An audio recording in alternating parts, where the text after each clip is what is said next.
Derek was saying that there's a robot in his supermarket called Alice. Tell us about these. Yeah, so these are in 2 SuperValu stores at the moment and probably going to be starting to pop up in more of them. So what does it do? They're actually going around the SuperValu stores to check the shelves, to check the stock, to check the pricing is correct, to check that, to let people know if they need to restock, or if there is no stock, they'll have a record of what stock is actually available in the storage facility, and if there's nothing there, they'll order more. So it's really just about stock checking, and that kind of thing. But I mean, should staff be worried?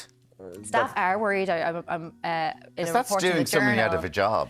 Like, the Mandate Trade Union is concerned about this. SuperValu has said that it's definitely in the stores in which it's being trialled, which are in Swords and Rathbourne, there's not going to be any change to staff or working hours. But this is a trial to see about long-term rollout of this, and it's the long-term repercussions of this that Mandate Trade Union is concerned about. And I think that is a fair concern to have, but we have seen that happen. We have self-checkouts now in a lot of stores. Yeah. Well, in every store, yeah. We still do have human beings who help you with checkouts when you've got larger shopping baskets and stuff like that, or, you know, tricky amount of coupons to get through or whatever, but we have less of them. And a real sight, I was in Tesco recently when their self-checkouts crashed, and if not for their human staff being able to cover that, they would have been in a very bad position. Imagine we're in a position now where we're talking about, thank God the human staff were there. Thank God the human staff were there.